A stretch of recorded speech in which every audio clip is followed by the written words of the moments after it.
I stared at the musty basement cot, trying to maintain my composure as Margaret, my mother-in-law, stood at the top of the stairs with that insufferable smile plastered across her face.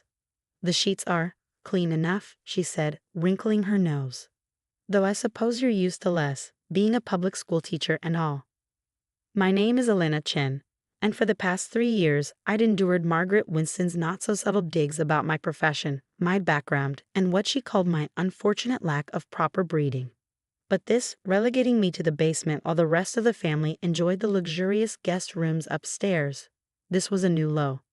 "Mom," my husband Thomas said weakly from behind her, "maybe we could." "Thomas, darling," she cut him off. "We've discussed this. The Carmichaels are coming tomorrow, and you know how particular they are. We can't have them knowing that their potential business partner's son married a—" "Well," she gestured vaguely in my direction. I bit back a laugh. If only she knew. The mansion we were staying in for Thanksgiving weekend, all 12,000 square feet of it, belonged to me, or more specifically, to the private investment firm I built from scratch over the last decade, the teaching job. That was my passion project, something I did because I loved it, not because I needed it. But Margaret didn't know that. Neither did Thomas. When I met Thomas 3 years ago, I was already worth north of $50 million. But I kept that quiet. I'd seen too many relationships destroyed by money, watched too many people change when they realized what I had. So I lived simply, drove a modest car, and let everyone assume the obvious about a 29-year-old high school math teacher. Thomas had been different, or so I thought. He defended me against his family's elitism, insisted that money didn't matter, at least until recently. "The bathroom's down the hall," Margaret continued, pointing to a door that looked like it hadn't been opened since the Reagan administration. "Do try not to wander upstairs during the night. The floors creak something awful, and we wouldn't want to disturb anyone important." I nodded politely, setting my overnight bag on the cot. "Thank you for your hospitality, Margaret." She preened at my submission, probably mistaking it for the desperation of a social climber trying to fit in. Thomas shuffled his feet, looking everywhere but at me. "Well then," Margaret said, already turning to leave. "Thomas, darling, come help me with the seating arrangements for tomorrow. We need to make sure Elena is appropriately placed." As they disappeared upstairs, I pulled out my phone and sent a quick text to my assistant, Maya. "Everything ready for tomorrow?" Her response came immediately, "All set. Transfer papers prepared, staff briefed. Should I warn the current housekeepers they'll be unemployed by breakfast?" I smiled, typing back, "No need." Margaret gave them the day off. Didn't want them disturbing the ambience during her perfect Thanksgiving.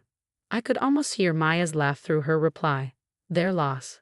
Our team is ready to take over at 7 a.m. sharp. Want me to order champagne for the big reveal?" "Better make it the 82 Krug," I wrote. Margaret considers anything else pedestrian. I put my phone away and sat on the cot, wincing at the springs digging into my thighs. Upstairs, I could hear Margaret's voice carrying through the vents, orchestrating her perfect Thanksgiving dinner, completely unaware that she was about to lose her perfect holiday mansion. The property had come up for sale 3 months ago. The Winston family had been renting it for their social gatherings for years, using it to impress potential business partners and maintain their illusion of old money success. But the truth was, they were hemorrhaging cash.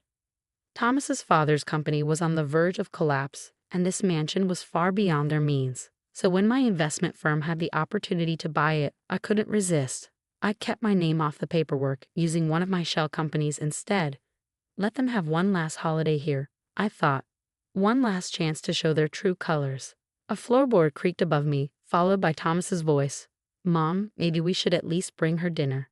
"Don't be ridiculous," Margaret snapped. "She can eat in the kitchen with the help tomorrow." "Really, Thomas, I don't know what's gotten into you lately. First that embarrassing teaching job of hers, and now you're suggesting we treat her like an equal." "I just think."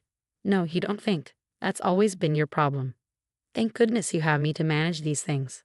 Now, about the Carmichaels. They're our last chance to save the company, and I won't have your little experiment in charitable dating ruin this for us." I listened as their voices faded, feeling a familiar ache in my chest. I'd really thought Thomas was different. Even after learning about his family's financial troubles, I considered helping them. But the past few months had shown me who he really was, a man too weak to stand up to his mother, too concerned with appearances to defend his own wife. Well, tomorrow would change everything. I pulled out my laptop, checking the final details for the morning. The new staff would arrive at 7 a.m. sharp, bearing their uniforms with my company's logo. The property transfer papers would be delivered during breakfast, right when Margaret was usually at her most imperious, and the movers I'd hired would show up at 9 a.m., ready to clear out the Winston family's belongings. Was it petty? Perhaps. But after 3 years of condescension, after watching Thomas slowly transform from the man I loved into a pale imitation of his mother's values, I was done playing nice. A text from Maya lit up my phone. "Car's ready for tomorrow.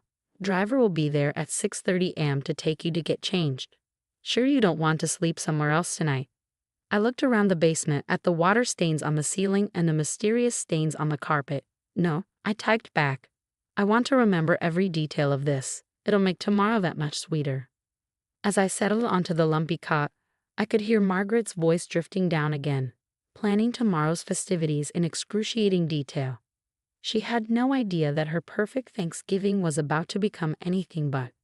I smiled in the darkness, setting my alarm for 6 a.m. In just a few hours, everyone in this house would learn exactly who Elena Chen really was. The basement was silent except for the gentle hum of my alarm at 6 a.m. I woke instantly, years of early morning meetings having trained my body to snap to attention. Upstairs, the house was still quiet. The Winstons weren't early risers, especially not Margaret, who considered anything before 9 a.m. uncivilized. Perfect. I changed quickly into the clothes I'd carefully hidden at the bottom of my overnight bag, a tailored Channel suit in charcoal gray, Louboutin heels, and my grandmother's jade pendant. The transformation from humble teacher to CEO was subtle but unmistakable. The town car was waiting at the end of the long driveway when I slipped out, Maya standing by the door with a coffee in hand. "You look like hell," she said, handing me the cup. "Was the basement that bad?" "Worse," I replied, sliding into the back seat. "But it'll be worth it. Everyone here?" She nodded, checking her tablet. "Security team's in position. New household staff is waiting for my signal, and the property transfer papers are ready for delivery at 8:30 a.m. sharp." We drove to my office, where I showered and finished preparing for the day ahead. By 7:45 a.m., we were heading back to the mansion. Through the car window, I could see the first signs of activity. Margaret's imported Italian coffee maker would be working overtime by now, and the kitchen would be buzzing with last-minute Thanksgiving preparations. "Ready?" Maya asked as we pulled up to the front door. I touched my grandmother's pendant for luck. "Let's do this." The new security team, wearing uniforms with my company's logo, opened the door for us. Inside, I could hear Margaret's voice rising in confusion and anger from the kitchen. "What do you mean you work for Chen Industries? I didn't hire you. Where are my regular staff?" I rounded the corner just as one of the new housekeepers was calmly explaining that Chen Industries had taken ownership of the property and all previous staff contracts had been terminated. Margaret's face, already flushed with anger, went pale when she saw me. Gone was the meek daughter-in-law in sensible teaching clothes. In her place stood someone she'd never truly seen before. "What is the meaning of this?" she demanded, though her voice quivered slightly. "Good morning, Margaret," I said pleasantly. "Sleep well." "Elena." Thomas appeared in the doorway, staring at me like he'd never seen me before. "What's going on? Why are you dressed like that?" "Like what, Thomas? Like someone who belongs upstairs instead of in the basement?" Margaret's eyes narrowed. "If this is some kind of joke." "Oh, it's not a joke," I assured her, accepting another coffee from one of my staff. "Chen Industries, my company, purchased this property 3 months ago. We've been very patient, letting you finish out your rental agreement. But as of 7 a.m. this morning, we've taken possession." The silence that followed was deafening. Thomas kept looking between me and his mother, his mouth opening and closing like a fish out of water. Margaret gripped the kitchen counter, her knuckles white. "That's impossible," she finally managed. "You're a teacher." "I am a teacher," I agreed. "I'm also the CEO of one of the largest private investment firms on the East Coast." "The teaching job?" "That's because I love it. Unlike some people, I don't measure success solely by my bank account." Maya chose that moment to walk in, carrying the property transfer documents. The movers will be here at 9 a.m., she announced, barely concealing her glee. Should I have them start with the basement, or would you prefer they begin with Mrs. Winston's rooms? Margaret's face turned an interesting shade of purple. You can't do this. We have guests coming. The Carmichaels. Ah yes, the Carmichaels, I interrupted. Your last hope for saving Winston Industries. Funny thing about that, they're actually one of my clients. Have been for years. In fact, they're the ones who told me this property was coming up for sale. Thomas finally found his voice. Elena, why didn't you tell me? I turned to him, feeling the weight of 3 years of silent compliance lift from my shoulders. Tell you what, Thomas, that your wife, the one you let your mother banish to the basement, could have bought and sold your family's company 10 times over? Would it have made a difference? He flinched and I knew the answer. It wouldn't have changed anything except how they treated me. They would have hidden their true nature better, played nice for the sake of access to my money, just like they were doing with the Carmichaels. The movers will be here soon, I continued, checking my watch. I suggest you start packing. The new owners, meaning me, would like to renovate before the holidays. But where are we supposed to go? Margaret sputtered. What about Thanksgiving? I smiled, remembering all the times she'd made similar dismissive comments about my humble background. I'm sure you'll figure something out. After all, isn't that what you told me last night? About knowing my place? The doorbell rang, right on schedule. Maya went to answer it, returning with a distinguished-looking couple in their 60s. Mr. and Mrs. Carmichael, I greeted them warmly. Thank you for coming early. Margaret's eyes widened in horror as the Carmichaels embraced me like an old friend. Elena dear, Mrs. Carmichael said, we wouldn't miss this for the world. Though I must say, when you told us about your little experiment with teaching, we thought you were mad. Sometimes the best way to understand people is to let them show you who they really are, I replied, watching as Margaret sank into a kitchen chair, her perfect Thanksgiving crumbling around her. The morning was about to get much more interesting.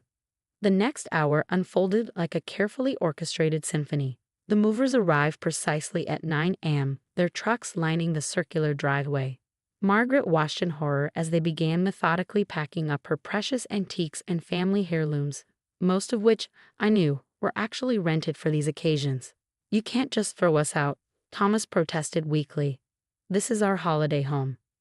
No, I corrected him, it was your rental property, one that you consistently used to humiliate and degrade others, including your wife. The Carmichaels observed this exchange with barely concealed amusement.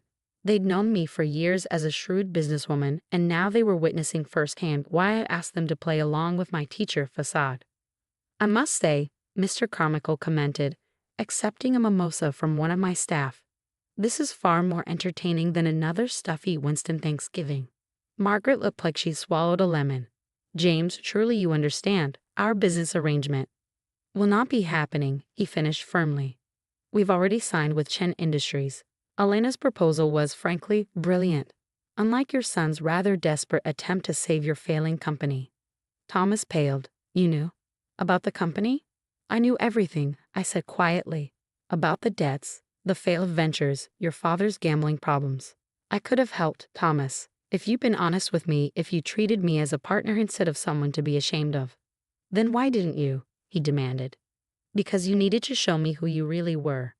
And you did. Every time you stayed silent while your mother insulted me.